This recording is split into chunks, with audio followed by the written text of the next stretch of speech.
Hey guys, welcome to Travels with Trouble. Today we're going to get out and explore the city of Adelaide, the capital of South Australia. With a population of about 1.4 million people and its relaxed way of life, it's consistently ranked amongst the most livable cities in the world. Today we'll take you around the Central Market, Adelaide's premier food market, with delicious food before hitting the iconic Rundle Mall and some other sites all within the CBD that could be done within a weekend trip.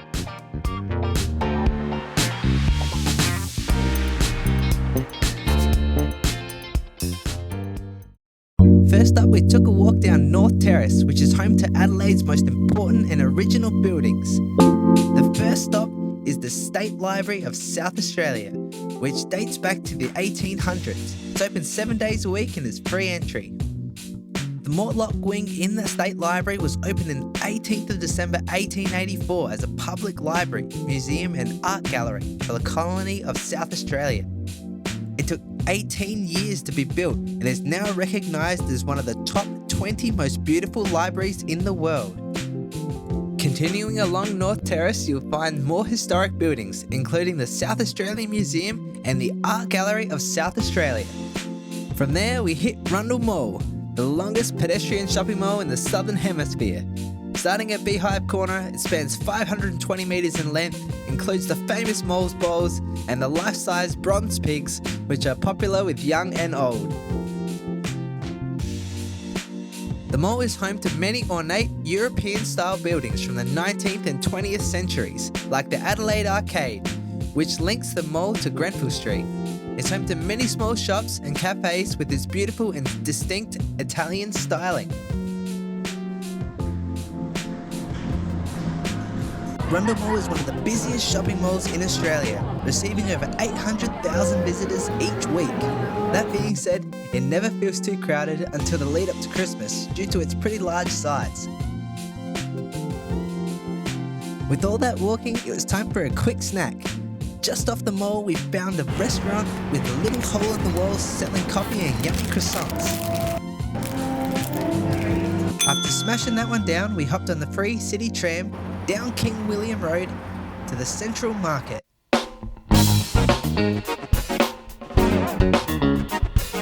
The Central Market was established in 1869 and was one of the oldest markets in Australia. It has over 70 stalls and is one of the largest undercover fresh produce markets in the Southern Hemisphere. They even have their own Lego replica on display in the market. On the Guja Street side, there is an info desk with maps and souvenirs for sale, and they can also run guided tours for you.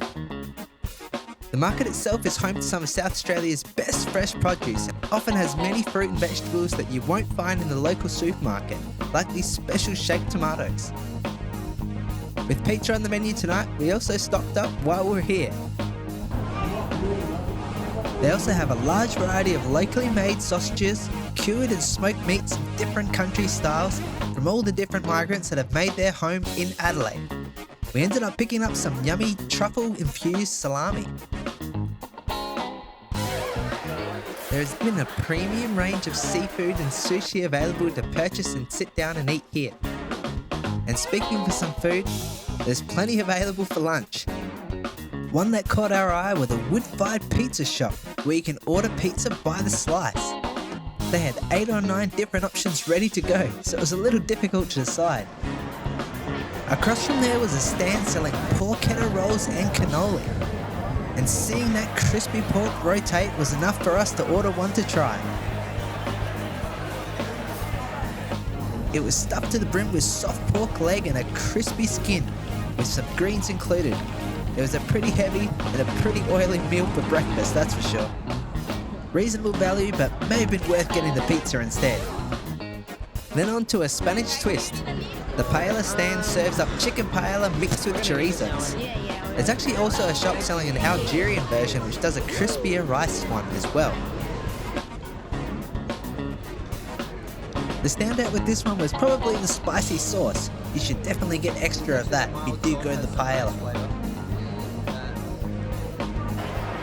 For all you cheese connoisseurs, there are also a few big vendors right here where you can sample our local produce. After some big savoury meals, where would we be without something sweet?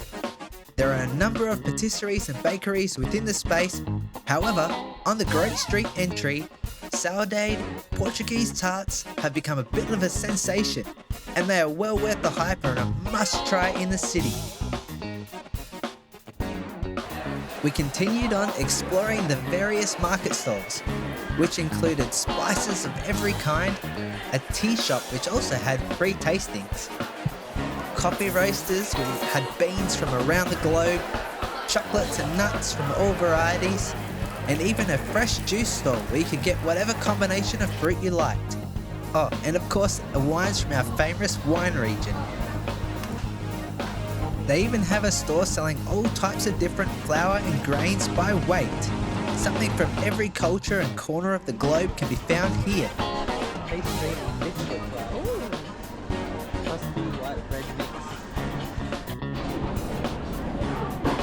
mix. There is also a shampoo and soap shop where you can bring your own container to fill and save on waste. There's so many different fragrances available, and it's a really good concept. The next stop should be Adelaide's Chinatown, which is actually just next door to the Central Market, and it's home to Adelaide's most diverse and traditional foods. The street is home to a few restaurants and two old hawker-style food courts, one which has been revamped to attract some new tenants. Now, we're pretty big fans of yum cha, so we picked out a dish or two to try. But maybe because it was already the afternoon and had been sitting there a while, our pick would be to go to a restaurant instead. Hidden in the back, there is an old hot bread nana bakery selling traditional Hong Kong style breads. Simple, affordable and tasty, and you can support an old local business.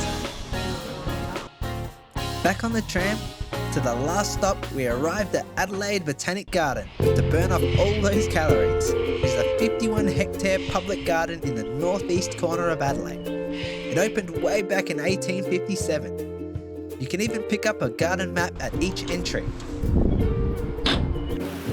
Being this large, you could spend half a day exploring all the different botanical collections, from the Australian forest to cactus to the international rose garden.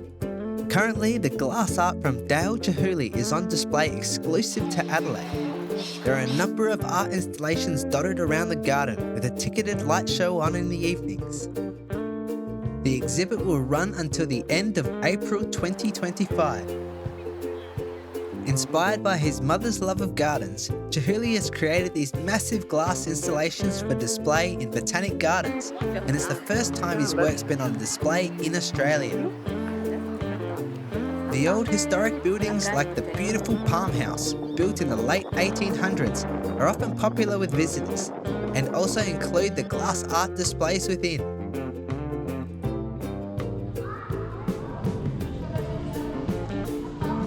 Now, there's plenty more we didn't get to show you, but that's all we have time for in this episode. Let us know your favourite spots, and we'll see you in the next one.